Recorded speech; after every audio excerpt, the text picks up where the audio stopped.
नमस्कार, स्वागत है आपका न्यूज इंडिया में। मैं हूं आपके साथ उमंग माथुर। आपको बता दें कि देश में कोरोना का कहर लगातार जारी है। भारत में आए दिन कोरोना के नए नए रिकॉर्ड बन रहे हैं और कोरोना का ग्राफ है कि लगातार बढ़ता जा रहा है।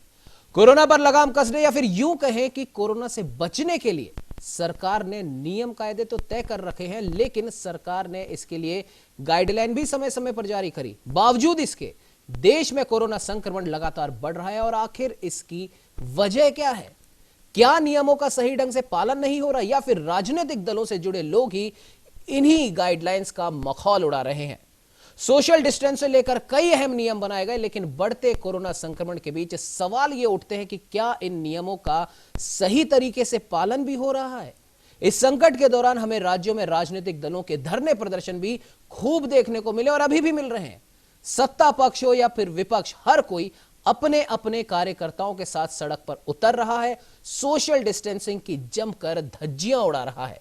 नियमों की अवहेलना करने पर आमजन पर तो पुलिस का डंडा चला दिया जाता है, चालान काटकर जुर्माना लगा दिया जाता है, लेकिन राजनीतिक पार्टियों के धरने प्रदर्शनों में किसी को कोरोना की याद नहीं आती।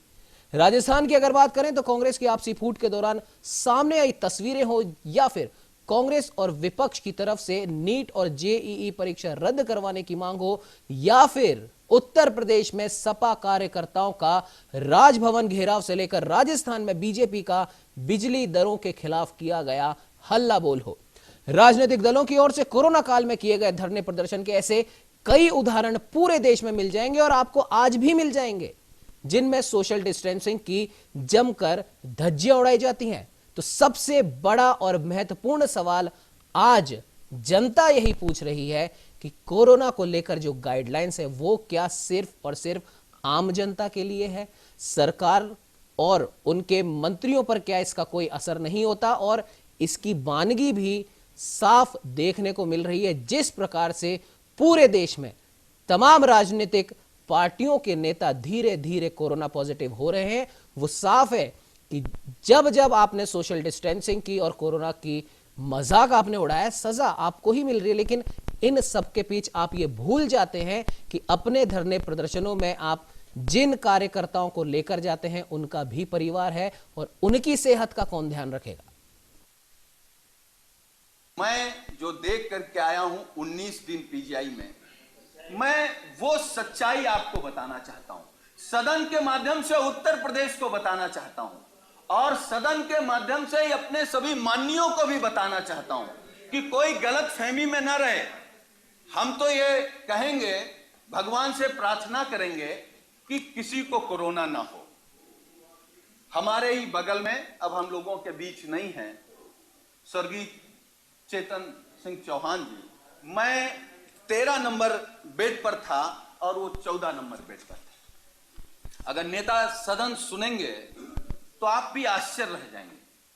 मैं 11 जुलाई को दोपहर में एडमिट हुआ और माननीय मंत्री जी 11 जुलाई की शाम को 5 बजे एडमिट हुए।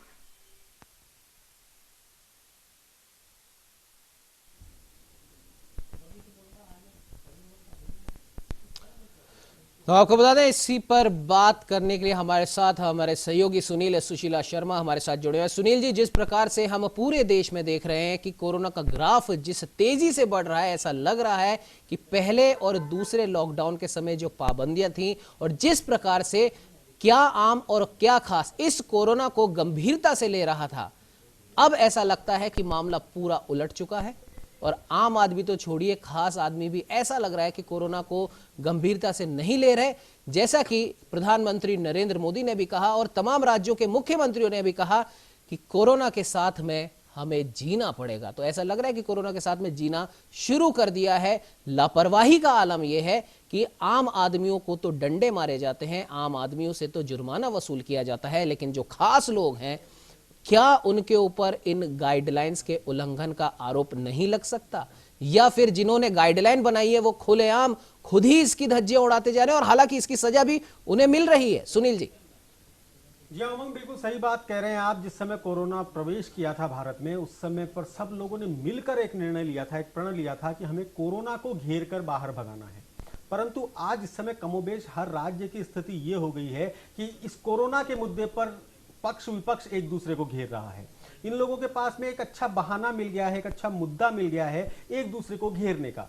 यहां पर इस समय कोरोना से लड़ाई नहीं है, कोरोना के नाम पर आपस की लड़ाई लड़ी जा रही है।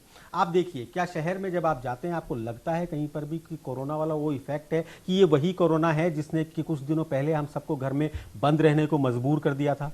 जी नहीं, आज सब कुछ खुल्लम खुल्ला हो रहा है, सब कुछ वैसे की वैसे ही हो रहा है। दुकानों पर धागा जरूर बांधा हुआ है, लेकिन उसके बावजूद ग्राहक अंदर जाते हैं, बाहर आते हैं। ट्रैफिक पुलिस जरूर एक बार रोक कर जिनके पास में मास्क नहीं है उनसे चालान करवा लेती है, परंतु इसके अलावा बाकी जहां पर भी जो लोग हो रहे हैं, सोशल डिस्टेंसिंग की खुलेआम धज्जियां उड़ाई जा रही है, उसका कहीं पर भी ध्यान नहीं। आपने एक बात बिल्कुल सही कही कि आजकल माननीय हमारे नेता लोग बहुत ज़्यादा कोरोना संक्रमित हो रहे हैं। इसका सीधा सीधा कारण ये है कि वो सोशल डिस्टेंसिंग का पालन नहीं कर रहे। जब आप ही नहीं करेंगे तो आम जनता कैसे कर पाएगी? आपके एक ट्वीट लिख देने मात्र से कि मुझ में कोरोना पॉजिटिव के लक्षण पाए गए हैं, जो मुझसे संपर्क में आए थे वो कृपया अपना अपना टेस्ट करवा लें, यहाँ पर आपके जो फर्ज है उसकी इतिश्री नहीं हो जाती। असल में आपको देखना चाहिए कि कौन आपके संपर्क में आए थे और क्यों आए थे, आने की जरूरत क्या पड़ी। जब सोशल डिस्टेंसिंग की बात कर रहे हैं, जब आप फोन पर इतनी लंबी रिंगटोन सुना रहे हैं कि जब जरूरत हो तब ही घर से बाहर जाएं, उसके बावजूद ये सब हो रहा है। आपने बिल्कुल सही बात कही, विपक्षी पार्टियां एक के बाद एक आंदोलन कर रही हैं। कोई हल्ला बोल कर रहा है तो कोई घेरो सरकार कर रहा है, कोई राजभवन को घेर रहा है, कोई क्या घेर रहा है। वहां कहां सोशल डिस्टेंसिंग हो रही है? वहां पर जब आप परीक्षाओं के खिलाफ जब आप धरना देते हैं उस समय कहां सोशल डिस्टेंसिंग हो रही है? सोशल डिस्टेंसिंग के लिए आपने शुरुआत की थी वर्चुअल रैलियों से, आप उस तरीके से कोई दूसरा तरीका निकाल सकते थे, परंतु जो आंकड़े असल में आपको नजर आ रहे हैं ना पेपर में, जो सुबह सुबह आप पढ़ते हैं, वो आंकड़ों के अलावा उन लोगों को भी सोचिए जो लोग इसके कारण ज्यादा संक्रमित हो रहे हैं। उनमें कोरोना पॉजिटिव के लक्षण तो नहीं है, पर इस कोरोना से कहीं ना कहीं वो इतने बीमार हो चुके हैं कि उन्हें अपने भविष्य की चिंता सताने लगी है। बिल्कुल सुनील जी, आपने सही कहा, कहीं ना कहीं कोरोना से वो इतने बीमार हो चुके हैं कि उन्हें अब अपने भविष्य की चिंता सताने लगी और वो सिर्फ और सिर्फ आस लगाकर बैठे हैं अपनी उस सरकार की तरफ, भले ही वो किसी भी राज्य की सरकार हो। यहां पर हम किसी पार्टी के ऊपर हम आरोप प्रत्यारोप नहीं कर रहे, क्योंकि ये पूरे देश का मामला है और पूरे देश में इस समय स्थिति काफी भयानक बनी हुई है। संजीव कौशिक जी हमारे साथ जुड़ चुके हैं, राजनीतिक विश्लेषक है। संजीव जी, बहुत बहुत स्वागत है न्यूज इंडिया में। शुक्रिया। संजीव जी, जिस प्रकार से आज पूरे देश में गिनी चुनी ही कुछ चर्चाएं चल रही हैं, चीन का मुद्दा चल रहा है, सुशांत सिंह राजपूत का मुद्दा चल रहा है और कोरोना का मुद्दा तो फरवरी से ही चल रहा है या फिर जनवरी से चल रहा है, लेकिन धीरे धीरे धीरे जैसे समय बीतता जा रहा है, कोरोना को ऐसा लगता है कि हर व्यक्ति भुला चुका है और जिसको डर है सिर्फ वही उसको याद कर रहा है, वही सोशल डिस्टेंसिंग की पालना कर रहा है, वही मास्क लगा रहा है, वही सैनिटाइजर लगा रहा है, क्योंकि वो सीधे सीधे अपने उन जन नेताओं को देख रहा है, भले ही वो किसी भी राज्य में हो, वहां पर किसी भी पार्टी की सरकार हो, वो सिर्फ उन्हें देख रहा है जिसे उसने वोट देकर सत्ता की चाबी सौंपी थी, इस आस में कि हर मुसीबत की घड़ी में यही नेता, यही जननायक हमारी सहायता करेंगे, हमारे परिवार की सहायता करेंगे। लेकिन आज हो क्या रहा है? आज तमाम नेता, तमाम मुख्यमंत्री और यहां तक कि केंद्रीय मंत्री तक कोरोना की चपेट में आ रहे हैं। क्या कहना चाहेंगे संजीव जी? सबसे पहले मासूम साहब, आपको बहुत बहुत धन्यवाद और शुक्रिया आपका कि आज के इस दौर में जहां सारे लोग एक अलग इन मनोरंजन वाले दुनिया में डूबे पड़े हैं और उसके चर्चा में डूबे पड़े हैं, हिंदुस्तान के आम जनता के सरोकारी मुद्दों को एक अलग थलग रास्ते लोगों ने छोड़ दिया है। आपने इस मुद्दे पर चर्चा करने के लिए बुलाया, स्वागत किया आपने, बहुत बहुत धन्यवाद आपका। दूसरी बात कि हमें ये मानने में कोई गुरेज नहीं होनी चाहिए कि अब हिंदुस्तान टॉप ग्रेड में चल रहा है कोरोना के मामले में, संक्रमित मरीज जितने हमारे यहाँ हैं। और देश की यदि बात कर ली जाए तो पूरे विश्व में जितने लोग पिछले हफ्ते में, एक हफ्ते में संक्रमित हुए हैं, तकरीबन 17,77,000 के आसपास है, उसमें तकरीबन 29% केवल हिंदुस्तान के लोग, ये मानना होगा, ये आंकड़े ये बताते हैं। और सबसे बड़ी बात ये कि हम इस मुद्दे के अलावा किसी और मुद्दे पे डाइवर्ट होकर बात करते चले जा रहे हैं और देश की वो जनता जो इससे कराह रही है उसके बारे में हम चर्चा ही नहीं कर रहे हैं और उसके बारे में हमारे पास समय ही नहीं है, वक्त ही नहीं है। आपने ये चर्चा शुरू की। अब जिन माननीयों के बारे में आप चर्चा कर रहे थे, ये वैसे माननीय है, वो माननीय है जो काफी संतुलित और काफी अपने आप को सेफ रखते हुए, लोगों के बीच में ये मैसेज देते हुए अपने आप को बचाने की कोशिश करते हैं, वो संक्रमित हो जा रहे हैं। जी। एक आम नागरिक जो रोजाना रोजी रोटी के लिए अपने घर से बाहर निकलता है और रोज इस तमाम भीड़ से आपका बुक्का पड़ता है और उसकी कोशिश ये होती है कि हम जाएं, 2 वक्त की रोजी रोटी से 2 पैसे कमा के लाएं और अपने परिवार का भरण पोषण करें। उसमें अपने आप को बचाए रखना केवल एक मास्क के जरिए, केवल एक सैनिटाइजर के जरिए, ये बहुत मुश्किल है। सरकारें कितनी संजीदगी के साथ इन लोगों के साथ खड़ी है, क्या कर रही है। शुरुआती दौर में हमने देखा कि 1000 से नीचे जब आंकड़े थे तो हमने ताली बजाई, थाली बजाई, दिया जलाया, मोमबत्ती जलाया हमने। लेकिन आज जिन परिस्थितियों में हम सारे लोगों को बाहर निकलने के लिए छोड़ दिए हैं और खुला छोड़ रहे हैं, देश की अर्थव्यवस्था जिस तरह से चरमराती हुई दिख रही है, लोगों के बीच में एक और मैसेज गया है इससे। हालांकि सरकार की तरफ से ये मैसेज है कि आप अपना बचाव करें, अपनी बचाव के लिए जो भी संसाधन हो सकते हैं। संजीव जी, मैसेज तो एक ही है, भले ही प्रधानमंत्री नरेंद्र मोदी ने दिया हो या भले ही तमाम राज्यों के मुख्यमंत्री ने दिया हो, उनके खिलाफ हमारी कोई धारणा यहां पर हम नहीं बना रहे, ना हम चैनल के माध्यम से ऐसा करना चाहते हैं। लेकिन जिस प्रकार का जो मैसेज दिया गया है कि हमें कोरोना के साथ में जीना होगा, इस एक वाक्य ने ऐसा लगता है कि जनता की तमाम उम्मीदों पे पानी फेर दिया है। क्योंकि जो जनसेवक उनकी सेवा के लिए थे, आज वो खुद आइसोलेट होकर पड़े। और जैसा कि मेरे सहयोगी सुनील जी ने भी ये बताया था कि सिर्फ एक ट्वीट आ जाता है कि मैं कोरोना पॉजिटिव पाया गया हूं, मेरे संपर्क में तमाम लोग पिछले 10 दिन में जो आए थे वो अपना ध्यान रखें, अपना टेस्ट करवाएं और आइसोलेट हो जाएं। अरे भाई, सबसे बड़ा सवाल ही यही है, ऐसी नौबत ही क्यों आई? जब आप आम जनता के लिए आप गाइडलाइन बना रहे हैं, आम जनता को आप सावधान कर रहे हैं, फोन पे 20 सेकंड की कोरोना से रिलेटेड रिंगटोन बज रही है, उसके बाद भी अगर ऐसी नौबत आ रही है तो फिर आम जनता करे तो करे क्या? माथुर साहब, हम इसी मुद्दे पे आ रहे थे कि वो जो आखिरी लाइन आपने करी कि नहीं, अब आपको इसी के साथ जीने की आदत डाल लेनी होगी और इसी के साथ एडजस्ट करने की आदत डाल लेनी होगी। ये जो मैसेज गया है, इससे तमाम लोगों के बीच में ये भी मैसेज गया है कि अब शायद ये उतना जानलेवा नहीं रहा और हमें इसी के साथ जीना है। तो वो जिस सावधानी से या जिस डर से वो इससे पहले जी रहे थे, आप अपने आप को बचाने का प्रयास कर रहे थे, वो उन्होंने छोड़ दिया एक तरह से। और उनको पता नहीं चल पा रहा है कि वो कब संक्रमित हो जा रहे हैं, कब उनकी स्थिति खराब हो जा रही है। उनको जब तक जानकारी हो तब तक पता ये चल रहा है कि इस बीमारी ने अपने लक्षण बदल दिए हैं। वो जो लक्षण हमें बताए जा रहे हैं वो भी लक्षण नहीं है, कई बार ऐसा देखा जाता है। संजीव जी, बात यहाँ पर कोरोना पॉजिटिव की तो है ही, लेकिन इसके अलावा यहाँ पर हम जो बात कर रहे हैं वो ये बात कर रहे हैं, क्या सरकारों का काम इतना ही था कि उन्होंने एक बार लॉकडाउन लगाया, उसके बाद लॉकडाउन खोल के लोगों को कह दिया कि आप कोरोना के साथ जिए? कोरोना के अलावा जो दूसरी चीजें असल में आज के नागरिक, आज का आम आदमी सह रहा है, असल में वो ज्यादा चिंता वाली बात हो गई। मान लिया कि कोरोना से ज्यादा मृत्यु नहीं होती, परंतु उसका क्या जो कि लोगों में तरह तरह के नेगेटिव थॉट्स आने लगे हैं, लोग जो मानसिक रूप से बीमार हो गए हैं, जो निकल नहीं पा रहे हैं, जो फाइनेंशियली इतने कमजोर हो गए हैं कि उन्हें अब कुछ समझ नहीं आ रहा। क्या उनके लिए सरकारों का कोई दायित्व नहीं बनता? बहुत सारी चीजें, बहुत सारे बिजनेस ठप हो गए, खत्म हो गए हैं। क्या केवल ये कह देने मात्र से काम हो जाएगा कि कोरोना के साथ जीना है? कोरोना के साथ तो हम जी रहे थे और जीने के अलावा कोई ऑप्शन भी नहीं है जब तक कोई वैक्सीन नहीं आती। परंतु बात यहां पर सरकारों की जवाबदेही की है। माथुर साहब, हमने सुना था और आपने भी सुना और देखा, इस पे खबर आपने भी करी होगी कि 20 लाख करोड़ रुपए की बात हो रही थी। जी। आज यदि उस 20 लाख करोड़ रुपए की चर्चा करी जाए और पूछा जाए एक आम नागरिक से कि आपको उसमें से कितने मिले, एक किसी रोजगार करने वाले से पूछा जाए, एक ठेला चलाने वाले लोग से पूछा जाए, रेल पटरी पे काम करने वाले लोगों से पूछा जाए, बातें तो सरकार के पास बहुत है, फहरिस्त बहुत लंबी चौड़ी है और बहुत लंबे चौड़े वायदे भी है। लेकिन उन वायदों को आप क्या पूरा होते हुए सड़क पे देख पा रहे हैं? क्या सचमुच में किसी ऐसे लोगों को लाभ मिलता हुआ दिख रहा है? क्या लोगों के पास पैसे नहीं है? लिक्विडिटी जो मनी की बात हम जिसके बारे में चर्चा कर रहे हैं, आज एक दुकानदार आपके बगल में यदि बैठा हुआ है, उससे हम पूछते हैं कि यार तुम्हारी स्थिति ऐसी क्यों हो गई है, वो बता रहा है कि जो लोग बाहर जाते थे, काम करते थे, वापसी लौटने के समय हमारे दुकान से सामान खरीदते जाते थे, हमें पैसे मिलते थे, हम अपने मालिक को देते थे, फिर वो आगे जाता था और ये चक्र चलता रहता था। आज स्थिति ये हो गई है कि गाँव से लोग, शहरों से लोग गाँव की तरफ पलायन कर गए हैं और वहां से आने की उनकी हिम्मत नहीं हो रही है। स्थिति बहुत भयावह है। सरकार जिस भरोसे की बात कर रही थी, वो भरोसा उसके लिए कहीं कोई एक मजबूत स्तंभ के तौर पे दिखता हुआ नहीं लग रहा है उसको यदि दिखे कि सरकार हमारे साथ खड़ा है, सरकारों के साथ जो सरकारों ने जो वायदे किए थे, या इतने लंबे जो 20 लाख करोड़ की बात मैं बार बार कह रहा हूँ कि सुनने के बाद में ऐसा लग रहा है जैसे कि कहीं कोई दुविधा में ही नहीं रहेगा, कहीं कोई परेशानी ही नहीं रहेगी। लेकिन उस रुपए में बिल्कुल से सही कह रहे हैं आम संजीव आदमी जी। को जिस पूछा समय पर कोरोना नहीं था उस समय पर आदमी जाता था, पैसे कमा के लौट के आता था। आज वो कोरोना से लड़ते हुए, अपनी जान को जोखिम में डालते हुए, अपने घर वालों को कहते हुए कि नहीं मुझे काम पे जाना है, जरूर जाना है, वो पहुंचता है अपने काम पर। उसके बाद उसे मिलता क्या है? सैलरी में डिडक्शन, जो कि लगभग हर जगह से हो रहा है। बड़े बड़े कॉर्पोरेट्स में 30-40% का डिडक्शन दिया है। उसके बावजूद उसका बिजली का बिल बढ़ रहा है, उसका पेट्रोल का बिल बढ़ रहा है, उसकी और दूसरी समस्याएं बढ़ती जा रही है। खर्चे वहीं के वहीं हैं, खर्चे बढ़ रहे हैं, कम नहीं हो रहे हैं।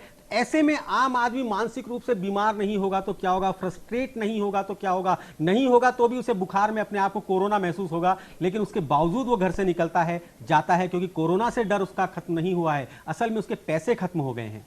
बिल्कुल संजीव जी आपका जवाब लेंगे, उससे पहले स्वागत कर लेते हैं हमारे उत्तर प्रदेश उत्तराखंड के रेजिडेंट एडिटर गौरव गुप्ता जी का। जी गौरव जी आपके पास आऊंगा, संजीव जी अपना जवाब दीजिए। मैं यही कह रहा था कि देखिए, कोरोना निश्चित तौर पे ये एक वैश्विक महामारी है, इसमें कहीं कोई दो मत नहीं है। लोगों को सतर्क रहना है, सचेत रहना है। लेकिन जब हम इस तरह के किसी भी महामारी या इस तरह की आपदा में फंसते हैं तो हम बड़े उम्मीद के साथ सरकार की तरफ देखते हैं, चाहे वो हमारी राज्य सरकारें हो या केंद्र सरकार हो, और हम चाहते हैं कि वो हमें गार्जियन के तौर पे अपने आप को मजबूती के साथ हमारे साथ खड़ा करे और हमें बचाए, हमारी परिस्थितियों को समझे और हमें बाहर निकल। यदि हम बाहर निकल रहे हैं, हमारी मजबूरी है। वाकई एक आदमी जो रोजाना कमाता और खाता है, 30-35% से ज्यादा भारत की आबादी जो है वो रोजाना कमाने और खाने वाले कंडीशन में है। वो नहीं कमाए तो नहीं खाए उनसे, तो उसके लिए ये मजबूरी है कि वो बाहर निकले। लेकिन बाहर निकले तो वो सुरक्षित वापस कैसे आए? क्या वो वापस सुरक्षित आ रहा है या केवल सैनिटाइजर और नाक पर मास्क लगा लेने से हो जा रहा है? जब हम देख रहे हैं कि इतने बड़े बड़े लोग, जिन नेताओं की चर्चा हम कर रहे हैं, वो बड़े बड़े ऐसे लोग जो अपने घर से बाहर निकलने से पहले 10 बार सोचते हैं और तमाम तरह की सुरक्षा उपकरणों के साथ रहते हैं, और वो भी कोरोना से ग्रसित हो जा रहे हैं।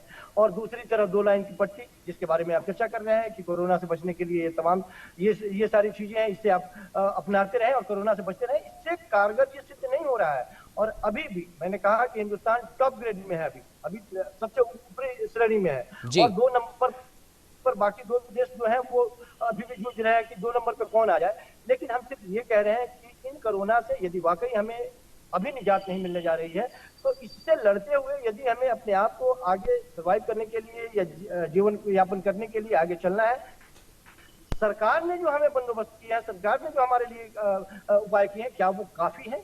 हमें लगता है कि ये बिल्कुल नाकाफी है। ये यदि काफी होते तो इस तरह की नौबत नहीं आती। हमें पता नहीं चल पा रहा, है कि किस तरह की स्थिति में हम बाहर जाते हैं, वापस आते हैं और घर में आप आते हैं। तमाम तरह की सुविधाओं के बावजूद, नाक पर पट्टी लगाने के बावजूद में ये कोरोना भी चालबाजी आपकी चल रहा है। कभी आपको किसी ने बताया कि सांस ज्यादा तेज चलने लगे, सांस लेने में तकलीफ होने लगे, बुखार होने लगे, पता चल रहा है कि आपको इसका कोई लक्षण नहीं है। बिल्कुल संजीव जी, बिल्कुल आपने सही कहा कि अब कहीं ना कहीं अब कोरोना ने भी अपने आप को म्यूटेट कर लिया है। अपनी जो लक्षण जो शुरुआत में बताए गए थे वो चेंज हो गए हैं। संजीव जी आप हमारे साथ बने रहिए। अब गौरव गुप्ता जी लगातार हमारे साथ बने हुए। गौरव जी आपसे भी यही सवाल है, और बहुत बारीकी से आप उत्तराखंड उत्तर प्रदेश की राजनीति को आप समझते हैं, देख रहे हैं, लगातार उन खबरों को अपने चैनल के माध्यम से, हमारे चैनल के माध्यम से उनको हम दर्शकों तक पहुंचा रहे हैं। और अगर हम गौर करें तो क्या खबरें चल रही हैं? एक किसी सरकार के खिलाफ किसी राज्य में धरना प्रदर्शन हो रहा है, वहां पर बेरोजगारी के खिलाफ उस सरकार को घेरा जा रहा है, पेट्रोल के दामों के खिलाफ सरकार को घेरा जा रहा है, बढ़ती महंगाई के खिलाफ सरकार को घेरा जा रहा है, गिरती जीडीपी के खिलाफ सरकार को घेरा जा रहा है। अच्छी बात है, घेरना चाहिए, विपक्ष का काम है।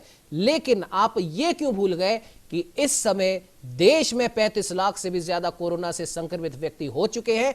धीरे धीरे हम पहले नंबर की ओर बढ़ते जा रहे हैं, और उत्तराखंड उत्तर प्रदेश राजस्थान की बात करें तो ये भी कहीं ना कहीं बहुत आगे निकलते जा रहे हैं कोरोना संक्रमितों के नंबर्स में। और गौरव जी अगर हम बात करें उत्तर प्रदेश उत्तराखंड के मंत्रियों की, राजस्थान के मंत्रियों की, तो वो भी धीरे धीरे कोरोना संक्रमित हो रहे हैं।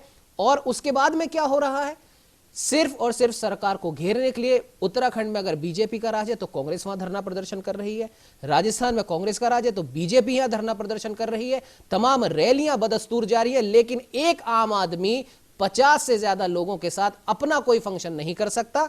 और अगर किसी दुकान पे किसी दुकानदार ने मास्क नहीं लगा रखा तो पहले तो उसको डंडा पड़ेगा, उससे जुर्माना वसूल किया जाएगा।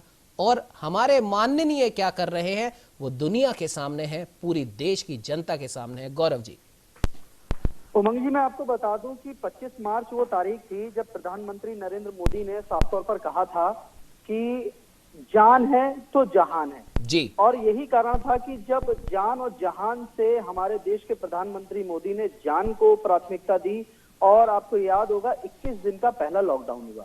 जी 21 दिन का पहला लॉकडाउन होने के बाद 14 अप्रैल दूसरा लॉकडाउन हुआ, 3 मई तक हुआ, और लॉकडाउन की सीमा चलती चली गई। जी 1 जून वो तारीख आई थी जब हम अनलॉक 1 कहलाने लगे। जी मौजूदा समय में आज हम अनलॉक 4 में पहुंच गए हैं।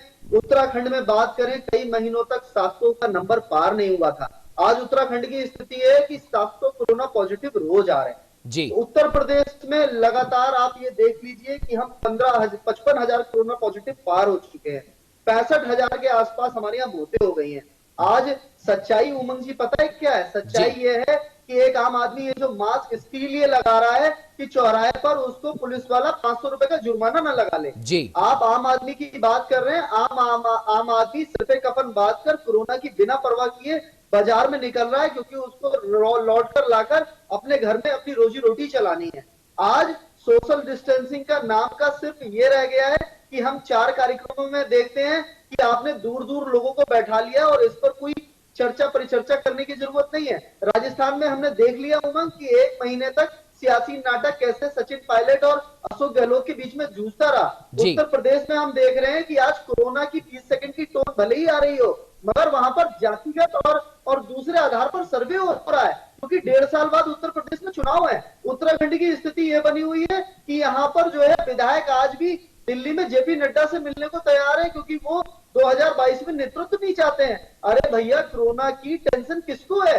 ये राजनीतिक लोग जो हर 1.5 साल में 2 साल में वोट मांगने आते हैं, क्या ये आम आदमी की चिंता नहीं करेंगे? अभी मैं सुन रहा था अपने मेहमानों को, अपने सहयोगी को जयपुर से सुन रहा था कि एक आम आदमी की परवाह कहाँ है? आज आपको ये चिंता कहाँ है? बेरोजगारी की हम लगातार बहस दिखा रहे हैं, आप कहाँ लोगों को काम दे रहे हैं? सच्चाई ये है कि लोग कैसे दाल पर रोटी नमक और चटनी रखकर खा रहे हैं। मौसम की दोहरी मार है, कहीं नदी नाले उफनाए हैं तो कहीं पर जो है वो किसान की पूरी फसल चौपट हो गई है। बिल्कुल सरकारें गौरव जी, क्यों नहीं बिल्कुल सोच रही गौरव जी, हैं? आपने सही कहा। और सबसे विडंबना यह है कि इस समय कोरोना वैश्विक महामारी से जूझते हुए हमारे देश की, हमारे तमाम उन राज्यों की विडंबना यह है कि हम बाढ़ से जूझ रहे हैं, कहीं हम भूस्खलन से जूझ रहे हैं, कहीं हम आइसोलेट होने की चिंता से जूझ रहे हैं, और कहीं ना कहीं गौरव जी, आज ही हमने हमारे चैनल पे भी ये मुद्दा उठाया था। राजस्थान के 2 क्षेत्रों की हमने बात करी थी, दौसा, बांदीकुई और बूंदी की।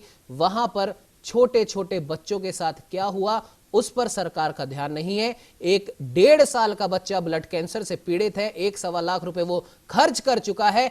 अब वो जहां बड़े अस्पताल में इलाज कराने गया था, वहां से वो वापस अपने घर लौट आया है, और वहां के माननीय विधायक क्या कहते हैं?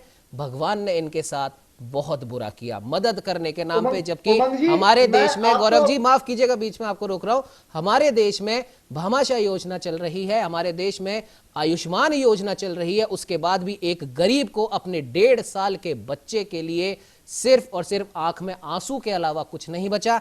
एक बच्चा पिछले 17 दिन से गायब है, दौसा बांदीकुई का। राजस्थान में पुलिस के हाथ कुछ नहीं लगा है। हमारी सरकार, हमारा प्रशासन सिर्फ और सिर्फ हाथ पर हाथ रखे बैठा है, और दे रहा है अगर तो सिर्फ और सिर्फ सांत्वना। गौरव जी। उमंग जी, ये दर्द कितना बढ़ जाता है सोचिए। हमारे डॉक्टर्स भाई, हमारी नर्सें बहनें आज 8 महीने से अपने घर में बच्चों को गोदी में खिला नहीं पाए जी। हैं। और उत्तराखंड का आपको एक उदाहरण देता हूं कि यहाँ पर प्रांतीय शिक्षा सेवा संघ को यह ऐलान करना पड़ा कि हम सामूहिक इस्तीफे दे देंगे। एक माननीय जनप्रतिनिधि जाते हैं और फोन पर डॉक्टर को हड़काने लगते हैं कि तुम कोरोना पेशेंट का इलाज नहीं कर पा रहे हो। डॉक्टर्स पता है क्या कह रहे हैं? डॉक्टर कह रहे हैं आप बुनियादी सुविधाओं को दो, आप तहसील पर, मोहल्ले पर आप सुविधा दो, और हमको दोषी ठहरा रहे हो। उत्तराखंड में 8 सितंबर का ऐलान किया गया है उमंग, यहाँ जी। पर कहा गया है कि हम सामूहिक इस्तीफे दे देंगे। 1 तारीख से वो काली पट्टी बांधकर काम कर रहे हैं। आप सियासत देखिए, आप धरना प्रदर्शन कर रहे हैं, आप अपनी कोर कमेटी की बैठकें कर रहे हैं। मैं किसी राजनीतिक दल को विशेष तौर पर नहीं कहूंगा, सभी चाहे सभी राजस्थान सभी हो, दलों का उत्तर यह हाल प्रदेश है हो, गौरव जी, उत्तराखंड हो, इस समय आप सभी दलों का यह हाल है। सबका यही हाल है। बिल्कुल सही बात है कि आपको अपनी राजनीति की पड़ी। आप देख लो भैया, कोरोना, उमंग जी, बड़ा आश्चर्य हो रहा है जब पता चल रहा है कि हमारे आसपास के लोग, 35 साल का एक युवा जो है वो 3 दिन बुखार आया और डेथ हो गई। जी। अब पता नहीं चल रहा है। तो ऐसे में सरकार की आज प्रायोरिटी क्यों नहीं रही? आज ताबड़तोड़, आज पता है उत्तर प्रदेश में टीम 11 के साथ बैठक की जा रही है। मैं ये मानने को तैयार हूं कि हमारे यहाँ रिकवरी रेट बहुत अच्छा है, मगर आज डेथ के रेशियो बढ़ रहे हैं। और जो आज हमारा ये मुद्दा है, जो हम दिखाना चाहते हैं आम आदमी से लेकर सियासत और सरकार को चेताना चाहते हैं कि सोशल डिस्टेंसिंग की धज्जियां क्यों उड़ा रहे हो भैया? चालान करो। आप देखो कि अगर आपके धरना प्रदर्शन में भी अगर सोशल डिस्टेंसिंग की धज्जियां उड़ रही है, आप जाइए और कहिए हम पर मुकदमा कर लीजिए, हमारे साथ के लोगों ने साथ नहीं दिया। आप सोशल डिस्टेंसिंग का हर आदमी को खुद से ख्याल रखना होगा। सबसे ज्यादा अगर परवाह कोई कर रहा है तो वो आम इंसान है, आम व्यक्ति है। राजनीतिक दल आप देखिए रोज 10-10 गाड़ियों का काफिला बनाकर घूम रहे हैं, उनको कोई परवाह नहीं है। आज एक आम आदमी को पास बनवाने के लिए आज भी दिक्कत हो रही है। उत्तराखंड में अभी भी आपको स्मार्ट सिटी पर रजिस्ट्रेशन कराना होगा। बिल्कुल सही कह रहे हैं गौरव जी, बिल्कुल सही कह रहे हैं गौरव जी।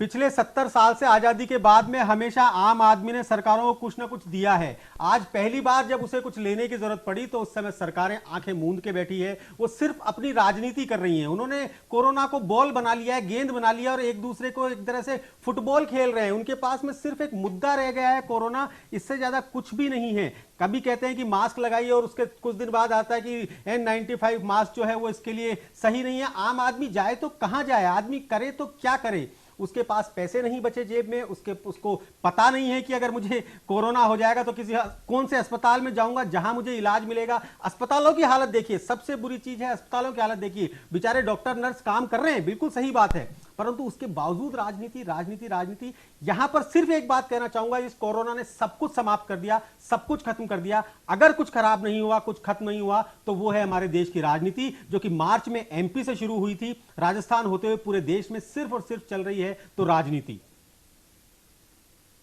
उमंग, सही कहा सुनील जी आपने। मैं आपको बताऊं, एक उदाहरण देता हूं।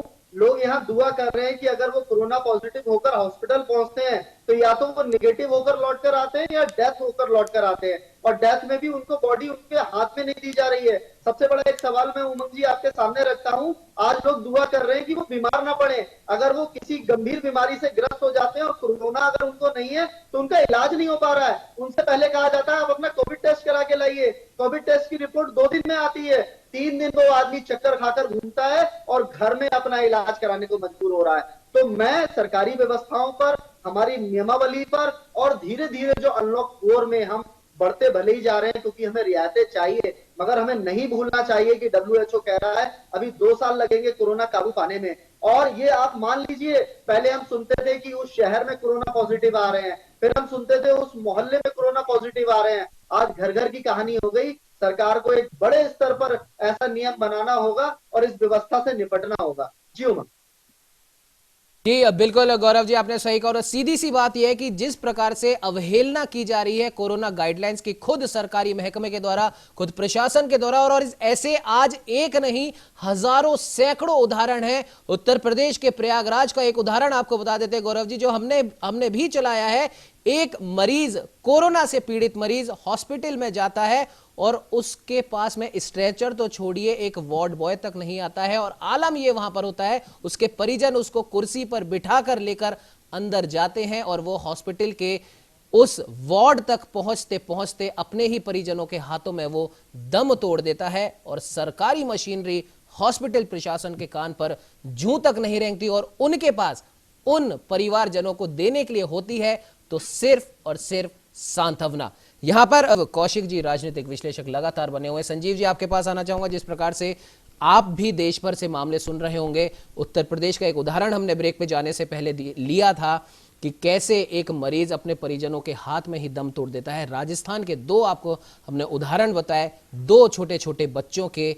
ऐसे ही उत्तराखंड में भी कई उदाहरण आपको मिल जाएंगे, पूरे देश में कई ऐसे उदाहरण मिल जाएंगे। बाढ़ से जूझते बिलखते लोगों के आपको उदाहरण मिल जाएंगे। लेकिन हमारे माननीय क्या कर रहे हैं, बात वहीं पर आकर अटक जाती है, क्योंकि अटकनी भी वहीं चाहिए, क्योंकि उसी अटकन से शायद हो सकता है इसका कोई हल निकल सके कि अब आपसी राजनीति थोड़े दिन के लिए भूल जाइए और देश के जो वास्तविक मुद्दे हैं, देश के उन लोगों को जो एक गरीब तबके से आते हैं, जिनको आपकी जरूरत है, भले ही वो किसी भी पार्टी की सरकार किसी भी राज्य में हो, अगर उनको आपकी जरूरत है तो आप वहां पर जाइए, उनके पास जाइए, अगर आपको जाना ही है तो, वरना कम से कम ये धरने प्रदर्शन सभाएं करना तो बंद कीजिए, क्योंकि आपके इन्हीं धरने प्रदर्शन और सभाओं से उस आम आदमी को भी बल मिलता है। वो सोचता है कि जब ये खुद ही नहीं मान रहे तो हम भी क्यों हम माने, और शायद यही वजह है कि कोरोना का ग्राफ धीरे धीरे बढ़ता जा रहा है। संजीव जी।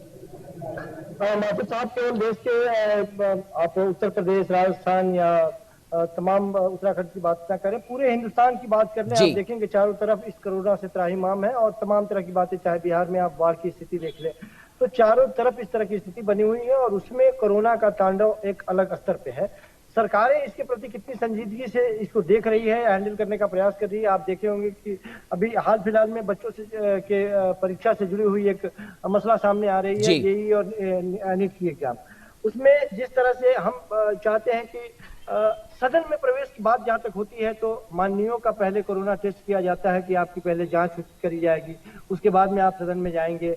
आपके जीवन जो है वो बहुमूल्य है, लेकिन बहुमूल्य जीवन है और उन बच्चों की जिंदगी को दांव पे लगा रहे हैं जो अनमोल है, उसकी कोई कीमत नहीं हो सकती है। वो देश के कर्णधार है, भविष्य है। संजीव जी, सबसे बड़ी विडंबना यही है कि आप तमाम राज्यों में आप विधानसभा का सदन बुलाते हैं, वहां आपको डर नहीं लगता कोरोना का। आप लोकसभा राज्यसभा बुलाते हैं, वहां आपको डर नहीं लगता कोरोना का। लेकिन बात अगर बच्चों के भविष्य से जुड़ी हुई हो तो आप विरोध करना शुरू कर देते। अरे भाई, जो सावधानियां आप अपने लिए कर रहे हैं अगर उन्हीं बच्चों के लिए भी की जाए तो उसमें बुराई क्या थी। पूरे देश भर के सेंटर से अगर इन बच्चों का कैलकुलेशन बिठाएं संजीव जी, तो एक शहर की अगर मैं बात करूं तो ज्यादा से ज्यादा एक शहर में 1000 बच्चों का एक कैलकुलेशन बैठता है, और एक शहर में इतने बड़े बड़े स्कूल लगभग हर शहर में कि वो 1000 बच्चे वाकई में पूरी सोशल डिस्टेंसिंग का पालना करते हुए एग्जाम दे सकते हैं। लेकिन नहीं, आपको विरोध करना है। और सबसे मजे की बात संजीव जी ये है, सबसे मजे की बात यह है कि जिस सोशल डिस्टेंसिंग और जिस कोरोना का डर आपको उन बच्चों के लिए है, उसी का माहौल बनाते हुए आप धरने प्रदर्शन कर रहे हैं और 100 नहीं, 200 नहीं, हजारों की संख्या में सड़क पर उतरे हैं केंद्र सरकार का या किसी भी राज्य सरकार का विरोध करने के लिए। तमाम तरह की मातु साहब, तमाम तरह की राजनीतिक जो भी गतिविधियां हैं वो सारे चालू हैं जी। आप देख लीजिए ना, राज्यसभा के चुनाव से लेकर के सरकारों के बनने और बिगड़ने तक की सारी गतिविधियां जो पार्टियों की होती है वो सारी चालू हैं, सब जगह पे चालू है और बेधड़क वो चालू है। लेकिन जहां इन लोगों को अभी ये जो आंकड़े आप बता रहे थे, ये हम सिर्फ सरकार से ये हम चाहेंगे कि आपके चैनल के माध्यम से सरकार के कानों तक ये बात जाए। हमने ये कभी नहीं कहा कि आप बच्चों की परीक्षा को टाल दीजिए या आगे बढ़ाइए। बच्चों ने अपनी तैयारी करी है, अपने तय समय के हिसाब से उन्होंने परीक्षा देनी है। हमें ये पता है कि ये परीक्षा टल जाने के बाद में क्या स्थिति होगी, लेकिन सरकारों का ये काम है कि कम से कम उसके लिए मुकम्मल कम से कम जगह तो व्यवस्था कराए। और जिस सोशल डिस्टेंसिंग के साथ साथ जिस तरह से आप इसकी चर्चा कर रहे हैं जी, लगता है संजीव जी से हमारा संपर्क नहीं हो पा रहा है। अब संजीव जी हमारे साथ में आए, अपनी महत्वपूर्ण बात आपने, अपने विचार आपने शेयर के लिए, उसके लिए आपका बहुत बहुत धन्यवाद। आपको बता दें कि राजधानी जयपुर से हमारे वरिष्ठ संवाददाता रमेश पुरोहित जी हमारे साथ बन चुके हैं। उत्तर प्रदेश लखनऊ से हमारे साथ नीरज मिश्रा हमारे साथ जुड़ चुके हैं। नीरज, आपके पास आना चाहूंगा और हमारे साथ आपको बता दूं कि मेरे सहयोगी सुनील, सुशीला शर्मा और उत्तर प्रदेश उत्तराखंड के रेजिडेंट एडिटर गौरव गुप्ता जी भी लगातार बने हुए हैं। नीरज, उत्तर प्रदेश की अगर हम बात करें और उत्तर प्रदेश को जोड़ के अगर पूरे देश की हम बात करें तो उत्तर प्रदेश में हालात ये हो गए हैं कि खुद सरकार के मंत्री और पूरी की पूरी कैबिनेट सरकारी अस्पतालों में कोविड के लिए जाना पसंद नहीं कर रही, तो वो उस आम आदमी को क्यों भूल जाती है जो आम आदमी कैसी भी परिस्थिति हो सरकारी अस्पताल में ही जाता है। अगर आपको डर है सरकारी अस्पताल में जाने से, तो उस आम आदमी के ऊपर सरकारी अस्पताल का बोझ क्यों? उस आम आदमी को सरकारी अस्पताल में जाने में डर भी नहीं लगता, लेकिन वहां पर भी उसके लिए व्यवस्थाएं समुचित नहीं होती। नीरज जी, देखिए, उत्तर प्रदेश की राजधानी की अगर बात करें तो अब तक यहाँ पर 200 मौतें हो चुकी हैं और पूरे प्रदेश में 3446 मौतें कोरोना से हो चुकी हैं। यहाँ पर प्रदेश सरकार के तमाम मंत्री कोरोना से संक्रमित हैं। लखनऊ के सीएमओ खुद कोरोना संक्रमित हैं, वो अपने घर में अपना इलाज कर रहे हैं। केजीएमसी के वीसी संक्रमित हैं। तमाम स्वास्थ्य विभाग के लोग जो हैं वो भी कोरोना से संक्रमित हैं, जिनके ऊपर जिम्मेदारी है और जिनको जनता को बताना था, यानी तमाम नेता, तमाम मंत्री कोरोना से संक्रमित हैं। और सबसे बड़ी बात यह है कि ये तमाम जो मंत्री और विधायक कोरोना से संक्रमित हो रहे हैं, इनको तो वीवीआईपी इलाज मिल जा रहा है, या तो खुद ये पीजीआई और केजीएमसी में भर्ती होना पसंद नहीं करते और सीधे मेदांता और 5 स्टार होटल में जो हॉस्पिटल्स बने हुए हैं वहां पर ये चले जाते हैं, या होटल्स में ये क्वारंटाइन हो जा रहे हैं। लेकिन आम जनता के लिए छेदीलाल धर्मशाला या हज हाउस ऐसी जगह पर हैं, जो एम्बुलेंस है वो लाख बुलाते रहिए, वो मौके पे पहुंचती नहीं। तमाम ऐसे लोगों की भी मौत हुई है जो एम्बुलेंस के अंदर ही जिन्होंने दम तोड़ दिया और वो अस्पताल तक नहीं पहुंच पाए। बहुत ज्यादा भयानक स्थिति अगर कहा जाए कोरोना की इस समय चल रही है पूरे उत्तर प्रदेश में, और देश के भी जो आंकड़े हैं वो भी आप देख सकते हैं कितने चौंकाने वाले हैं। तमाम राजनीतिक दल इस पर राजनीति कर रहे हैं। लगातार समाजवादी पार्टी या हो आम आदमी पार्टी कही जाए, सड़कों पर उतर कर प्रदर्शन कर रही है। कोई सोशल डिस्टेंसिंग का ध्यान नहीं रखा जा रहा है। इसके अलावा सरकार ने मैखाने खुलवा दिए हैं, वहां पर तमाम भीड़ रखी जाती है। कोर्ट में फटकार भी लगाई है कि बिल्कुल तय किया जाए, गाइडलाइन तय की जाए। तो गाइडलाइन तय हो गई कि संडे के दिन लॉकडाउन लगाया जाएगा। कैसा लॉकडाउन है ये हम लोगों ने दिखाया है। संडे के दिन लॉकडाउन लगाने से कोरोना रुक जाएगा, ये क्या थ्योरी है ये नहीं समझ में आई कि अगर संडे को लॉकडाउन रहेगा तो कोरोना रुक जाएगा और बाकी 6 दिन सड़कों पर तमाम लोग घूमते टहलते और मैखाने में पार्टी करते हुए नजर आए तो कोई दिक्कत नहीं है। तो तमाम चीजों पर सरकार को गंभीरता से सोचना होगा। अगर नहीं सोचा जाएगा तो कोरोना के ये जो आंकड़े हैं, राजधानी लखनऊ में 200 मौतें हो चुकी हैं कोरोना से, ये आंकड़े लगातार बढ़ेंगे और इसको रोकना मुश्किल ही नहीं नामुमकिन हो जाएगा। जिस तरह से गाइडलाइन बनाई गई है उसका ना तो कोई पालन कर रहा है, ना ही कोई इस पूरे मामले में सीरियस है। बहुत बड़ी बात मैं अगर कहूं, उत्तर प्रदेश सरकार के तमाम मंत्री कोरोना पॉजिटिव हो चुके हैं। 2 मंत्रियों की मौत भी हो चुकी है। ये अपने आप में भयानक आंकड़े हैं, लेकिन किसी को इस बात की फिक्र नहीं है। सिर्फ एक चीज है कि संडे को लॉकडाउन लगा दिया जाए तो कोरोना रुक जाएगा। ये बात समझ से परे है कि इस तरह से अगर कोरोना रोका जाएगा तो कोरोना रोकना बहुत मुश्किल है। लगातार जो स्वास्थ्य मंत्रालय है उसके तमाम लोग कोरोना पॉजिटिव हो चुके हैं। कोर्ट ने फटकार लगाई है, लेकिन उसके बाद भी नीरज जी इसका मतलब तो बिल्कुल ऐसा हो गया है। नीरज जी रोकना चाहूंगा बीच में, इसका मतलब तो ऐसा हो गया है कि सरकार को पता चल गया कि सोमवार से शनिवार तक तो आम जन बाजार में घूमे और रविवार को कोरोना को घूमने दीजिए। बिल्कुल आपने सही बात कही। कोई इसका कोई नियम नहीं है, इसका कोई कायदा अभी तक किसी को समझ में नहीं आया और ना कोई समझने की कोशिश कर रहा है। वो एक बार कहीं भी किसी भी जगह पर एक दिन का लॉकडाउन करके सरकार ने अपनी इतिश्री कर ली है, प्रशासन ने अपनी इतिश्री कर ली है कि हाँ हमने एक सुविधा के लिए लॉकडाउन लगा दिया। परंतु असल में ऊपर से लेकर नीचे तक किसी भी राजनेता, किसी भी जनप्रतिनिधि को ये नहीं किसी ने सोचा है कि इसका कोई कारगर उपाय किया जाए जिससे कि जो बढ़ती हुई जो लगातार जो ग्राफ बढ़ता जा रहा है उसे रोका जा सके। बिल्कुल सुनील जी, आपने बिल्कुल सही कहा। जिनके ऊपर जिम्मेदारी है वो खुद कोरोना पॉजिटिव है, वो अपने घरों में आइसोलेट हैं।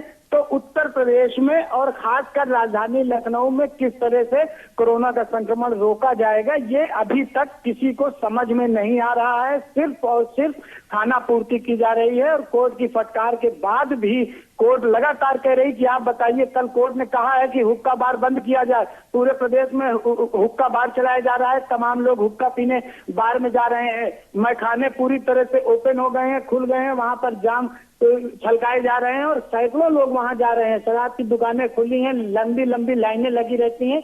ना तो जनता को फिक्र है और ना ही राजनेताओं को फिक्र है, ना ही अधिकारियों को फिक्र है और किसी को कोई फिक्र नहीं है। जैसा चल रहा है वैसे चलता रह रहा है और कोर्ट की फटकार का भी कोई असर किसी को नहीं लग रहा है। राजनीतिक दल धरना प्रदर्शन करने और अपनी राजनीति चमकाने में जुटे हुए हैं। सिर्फ अगर कहा जाए बसपा और कांग्रेस के ये 2 दल ऐसे हैं उत्तर प्रदेश में जिनके नेताओं को, बड़े नेताओं को अभी तक कोरोना नहीं हुआ, क्योंकि ये अभी अपने पार्टी कार्यालय से बाहर ही नहीं निकलते और जो दल पार्टी कार्यालय से बाहर निकल रहे हैं उनको लगातार कोरोना हो रहा है। बिल्कुल नीरज जी, आपने सही कहा। कहीं ना कहीं जैसे ही भले ही आम हो या खास हो, आप सड़कों पर उतरेंगे, सोशल डिस्टेंसिंग की अवहेलना करेंगे तो ये तो कोरोना वायरस है, ये आम और खास देखता नहीं है। ये तो बस ये देखता है कि आपने कितना इससे बचने के उपाय करें, और अगर नहीं करें तो जाहिर सी बात है जो संख्या न सिर्फ आम आदमियों की कोरोना संक्रमित की आ रही है बल्कि खास आदमियों की भी अब धीरे धीरे बढ़ती जा रही है। खैर, रमेश पुरोहित जी भी लगातार हमारे साथ राजधानी जयपुर से बने। रमेश जी, राजस्थान का भी कमोबेश यही हाल है, 85,000 से ज्यादा राजस्थान में कोरोना के संक्रमित लोगों का आंकड़ा पहुंच चुका है और अभी तक हम सिर्फ और सिर्फ भीलवाड़ा मॉडल के लिए अपनी पीठ थपथपाते नहीं थकते। और अगर हम उदाहरण भी देते हैं तो हम सिर्फ परसेंटेज में बात कर लेते हैं कि राजस्थान में हो या फिर उत्तर प्रदेश गवर्नमेंट हो या फिर उत्तराखंड गवर्नमेंट हो या फिर देश के किसी भी राज्य की गवर्नमेंट हो, हम सिर्फ और सिर्फ एक ही बात को लेकर इस बात को दबा देते हैं कि नंबर्स बढ़ते जा रहे हैं कि हमारे यहाँ रिकवरी रेट बहुत अच्छी है, हमारे यहाँ रिकवरी रेट की परसेंटेज बहुत अच्छी है। अरे रिकवरी रेट अच्छी होने से जो बढ़ते नंबर्स हैं वो तो नहीं रुक रहे। अगर आपकी रिकवरी रेट अच्छी है, तमाम इंतजामात आपके अच्छे हैं, तो फिर नंबर्स कैसे बढ़ते जा रहे हैं? रोज ऐसे ऐसे रिकॉर्ड टूट रहे हैं, ना सिर्फ पूरे देश में बल्कि राज्यों में रिकॉर्ड टूट रहे हैं। और अगर एक चीज गायब हुई है, अंतर्ध्यान हुई है, तो वो हुई है मानवीय संवेदना। जिस गरीब तबके के लोग ने, जिस आम आदमी ने आपको वोट देकर जननायक बनाया है, जनसेवक का दर्जा दिया है, आज उसमें से सेवक और जन गायब हो चुका है। सिर्फ रह गया तो सिर्फ और सिर्फ नायक। और आज ये नायक खुद डरा हुआ है कहीं ना कहीं, क्योंकि वो खुद संक्रमित होता जा रहा है। लेकिन उसके बाद भी इस नायक के अगल बगल जो लोग हैं, इस नायक के विपक्ष में जो खड़े हैं, उनको कोई डर नहीं है। धरने प्रदर्शन बदस्तूर जारी है, भाड़ में जाए जनता और हमें कोई फिक्र नहीं है। सिर्फ और सिर्फ 2-4 जो लोग ठीक हो जाते हैं, जिला स्तर पर कलेक्टर्स अगर अपने स्वयं संज्ञान पे कुछ कदम उठा लेते हैं तो वो भी हम अपनी पीठ थपथपा लेते। अरे वहां देखिए, उस राज्य में हमने कितना अच्छा काम करा है, उस शहर में हमने कितना अच्छा काम करा है। लेकिन अगर पूरे देश की, पूरे राज्य की अगर बात करें तो अच्छा काम सिर्फ अखबारों में, टीवी चैनलों में, आंकड़ों में ही दिख रहा है। रमेश जी। उमंग, आपने बिल्कुल सही जो है टिप्पणी करी है। और इसका एक छोटा सा उदाहरण मैं यूं दे दूं कि कल किसी से बात कर रहा था, तब उसने ये बताया था कि मेरे को कि किस तरह से कोरोना मरीज के साथ जो है अस्पतालों में बिहेव किया जा रहा है। यह इसका सबसे बड़ा प्रमाण है कि जहां पर कोरोना मरीज का नाम आता ही कि ये कोरोना पॉजिटिव है, समझ लो कि उसकी जो गत हैकने के वो वहीं से ही खराब होनी शुरू हो जाती है। जिसका उदाहरण कल उसने मेरे को बताया कि इस तरह से जब तक कि आपकी कोई पहुंच नहीं है, आपकी कोई जान पहचान नहीं है, आपका कोई इस तरह का कोई अगर वहां पर ढंग का आदमी अगर आपको नहीं मिल रहा है, तब तक ट्रीटमेंट होना तो आप भूल ही जाओगे। कोई ट्रीटमेंट भी हो रहा है या कोई दवाई आपको दी जा रही है, ये क्या हो रहा है। ये तो एक बात जो आज के हालात है वर्तमान के, कि कोरोना को शुरू हुए कम से कम 6 महीने से भी ज्यादा का वक्त हो गया है। और आज की तारीख में कोरोना का जो फैलाव है वो तो देश और दुनिया सारी जो एक्सपर्ट्स ने ये कहा था कि जो जो वक्त गुजरता जाएगा, अगर कम्युनिटी स्प्रेड हुआ तो सबसे ज्यादा जो दिक्कत है वो हिंदुस्तान को झेलनी पड़ेगी। 50,000 से कम में तो रोजाना का हिंदुस्तान भर में, ये तो कम बताया मैंने 50,000 का, 70-75,000 पर डे जो है कोरोना संक्रमित नए आ रहे हैं। और राजस्थान जिसकी जो भीलवाड़ा मॉडल की बात कर रहे थे, अभी महीने भर पहले तक जो है यहाँ का जो संक्रमित, जो नए संक्रमित जो मरीजों की संख्या होती थी वो कुछ 100 में ही होती थी, 1000 से कम में तो आज कोई संक्रमित है ही नहीं। आप आंकड़े उठा के देखो, रोजाना के अखबार उठा के देख लीजिए, आपको पता लग जाएगा। तो कौन सीरियस है और कितना सीरियस है, सिर्फ बयानबाजी से, आंकड़ेबाजी से करने से आप ये समझो कि मैं हम जोर जोर से बोल करके या बयानबाजी करके जो इन चीजों को ढकलेंगे, लोग भी जानते हैं। और जो मरीज जो इस रोग से ग्रसित है उसको भी पता है ये बात, तो वो अपने हिसाब से बचाव कर रहा है। जो आज जो रेट है, अगर सर्वाइव रेट है, तो उस व्यक्ति के खुद के कॉन्शियसनेस कह लो, उसकी जो इम्यूनिटी जो खुद की है ओरिजिनल, उसके आधार पर वह जो है कि सरवाइव कर रहा है और इस कोरोना से बचाव कर रहा है। बाकी अगर राम भरोसे की अगर बात करो तो राम भरोसे तो चल ही रहा है। बिल्कुल बिल्कुल रमेश जी, आपने सही कहा कि ऐसा लग रहा है कि जैसे जैसे हमारे भारत देश के एक राज्य के एक शहर में राम मंदिर की स्थापना का जश्न जो मनाया गया, राम राज्य की बात कही गई। हालांकि इसकी भी जो आलोचना हुई है, इसका भी जो विरोध हुआ है, वो भी सड़कों पर आकर बिना सोशल डिस्टेंसिंग की परवाह किए हुआ है। लेकिन उसके बाद भी चल तो आज भी ऐसा ही लग रहा है कि राम भरोसे ही सारा काम चल रहा है, भगवान के भरोसे सब बैठे हैं। ठीक है, कोरोना है, कोई बात नहीं, कोरोना के साथ जीना है, जनता अपने आप जी लेगी। क्योंकि अगर वाकई में बात करें तो जिस कोरोना वैक्सीन की बात चल रही है, अभी तक वो वैक्सीन बाजार में आई नहीं है। और पूरी दुनिया की अगर बात करें तो भारत की स्थिति, रमेश जी बिल्कुल बिल्कुल रोकथाम होगी नहीं क्या आपके? क्या कोरोना एक बात पकड़ के बैठ गए कि जब हमारे पास में इलाज नहीं है, हमारे पास में वैक्सीन नहीं है, और तो हम तो ये पहले से ही कहते आ रहे हैं भाई कि वैक्सीन का कौन सी जरूरी है आज के। लेकिन हाँ, आज बिल्कुल सही बात है रमेश जी। असल में जो है आम आदमी जो है, रमेश जी असल में जो आम आदमी है वो अब ये सोचकर बैठ गया है कि जो होगा वो दिखा जाएगा, क्योंकि उन्हें मालूम है सरकार हमारी कोई मदद करने वाली नहीं है, नेता लोग हमारी कोई मदद करने वाले नहीं है, परंतु मुझे अपने परिवार को पालना बहुत जरूरी है, मुझे अपने जो बच्चे हैं उन्हें आगे बढ़ाना जरूरी है, मुझे बिजली का बिल जमा कराना जरूरी है। इसलिए जी बिल्कुल। सुनील जी माफ कीजिएगा, बीच में मैं रोक रहा हूं, हालांकि समय इजाजत नहीं देता है, फिर भी जाते जाते गौरव जी आपसे आखिरी कमेंट लेना चाहूंगा। उमंग जी, आपको एक रोचक बात बता दूं कि कितना दिलचस्प है, आजकल हमारे उत्तर प्रदेश में, उत्तराखंड में और राजस्थान में भी आपको देखने को मिल जाएगा, हमारे कुछ जनप्रतिनिधि गले में एक मैग्नेट कार्ड लगाकर घूम रहे हैं, और एक वो निजी कंपनी का है, वो 800 रुपए में मिल रहा है, और उसको कहा जा रहा है कि कोरोना से 3 महीने तक दूर रखा जा सकता है। मैं अपने उत्तराखंड में बता दूं, यहाँ भाजपा के एक बड़े नेता उस कार्ड को कई महीने से लगे गले में लगाकर घूम रहे थे, और वो खुद अपने परिवार के साथ 12 लोगों के साथ आज कोरोना पॉजिटिव है।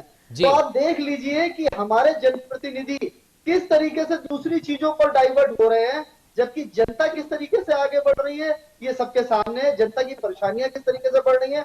एक आखिरी लाइन में कहूंगा, हमारे संवाददाता भी हमारे लखनऊ से जुड़े थे, नीरज मिश्रा जी, वो खुद कोरोना योद्धा है, 14 दिन कोरोना की लड़ाई लड़कर लौट कर आए हैं, और आप उनसे जान लीजिए कि सियासत में कैसे और राजनेता कैसे एक कार्ड के भरोसे लोगों को स्लोगन दे रहे हैं। बिल्कुल गौरव जी, आपने सही कार्ड कहा। की बात करें, उमंग जी बीच में एक बार रोकना चाहूंगा आपको। आप कार्ड की बात करें, हमारे यहाँ भी एक बीजेपी नेता ने कहा था कि आप ये ब्रांड के पापड़ यदि खाएंगे तो आपको कोरोना नहीं होगा, और कुछ दिन बाद उन्हीं को कोरोना हो गया। बिल्कुल, इस तरह की जो चीजें हैं वो वाकई काफी रोचक होती जा रही हैं, परंतु कोरोना पे ध्यान किसी का नहीं है। ध्यान किसी का नहीं है सुनील जी, और सही बात है। और जाते जाते उल्लेख करना चाहूंगा, हमारे ही चैनल के 2 वरिष्ठ संवाददाता कोरोना से लड़कर आए हैं, ठीक होकर आए हैं, कोरोना योद्धा वो बनकर आए हैं। तो जाहिर सी बात है, ये किसी सरकार ने नहीं करा, ये किसी पार्टी ने नहीं करा, ये किसी माननीय ने नहीं करा, बल्कि ये इन दोनों ने खुद ने करके बताया है। और जाहिर सी बात है, यही आज इस चर्चा को रखने का मुख्य उद्देश्य यही था कि सरकारों का ध्यान जो वास्तविक मुद्दे हैं, कोरोना तो है ही, साथ ही साथ इस समय पूरे देश की जनता, वो भले किसी भी राज्य की हो, किसी भी पार्टी के सरकार के अधीन वो जनता आती हो, अधीन कहना हालांकि गलत होगा, लेकिन माननीय तो ऐसे ही मानते हैं। अगर उस जनता के जो वास्तविक मुद्दे हैं, कितनी शर्म की बात है कि एक गर्भवती महिला को अस्पताल जाने के लिए सड़क नहीं मिलती है, उसके परिवारजन खटिया पर लाद कर उसको अस्पताल ले जाते हैं। एक गंभीर मरीज को स्ट्रेचर नहीं मिलता है, उसके परिजन उसको कुर्सी पर लेकर जाते हैं, लेकिन वो जिंदगी की जंग हार जाता है। कितने शर्म की बात है कि एक 1.5 साल का बच्चा जिसे ब्लड कैंसर है, उसके इलाज के लिए उसके माँ बाप के पास पैसे खत्म हो जाते हैं, उसका इलाज वो नहीं करवा पाते हैं, और हमारे जनप्रतिनिधि सिर्फ संवेदना प्रकट करते हैं। कितने शर्म की बात है कि एक बच्चा 17 दिन से लापता है, उसके माँ बाप का, उसके परिवार का क्या हाल इस समय हो रहा होगा वो तो वही जानता है, लेकिन हमारा प्रशासन, हमारी सरकार कुछ नहीं कर पाता है। और ऐसे न जाने कितने शर्म की बात इस समय पूरे देश में हो रही होगी, लेकिन धरने प्रदर्शन, विरोध, हल्ला बोल चलना ऐसा लगता है जरूरी हो गया है। फिलहाल इस चर्चा को यहीं विराम देंगे। हमारे साथ जुड़ने के लिए तमाम मेहमानों का, हमारे संवाददाताओं का, रेजिडेंट एडिटर गौरव गुप्ता जी का बहुत बहुत धन्यवाद। और अब देखने वाली बात यह भी होगी कि कब हमारे जनप्रतिनिधि, हमारी सरकार, हमारे राज्यों की सरकार, भले ही वो किसी भी पार्टी की हो, कौन सत्ता में है, कौन विपक्ष में है, कृपया कुछ समय तक इसको भूल जाइए और जनता के वास्तविक मुद्दों को सुलझाइए, उस जनता के मुद्दों को जो जनता आपको यहां तक पहुंचाती है। फिलहाल इस चर्चा में इतने ही। आप बने रहिए हमारे साथ और देखते रहिए न्यूज़ इंडिया।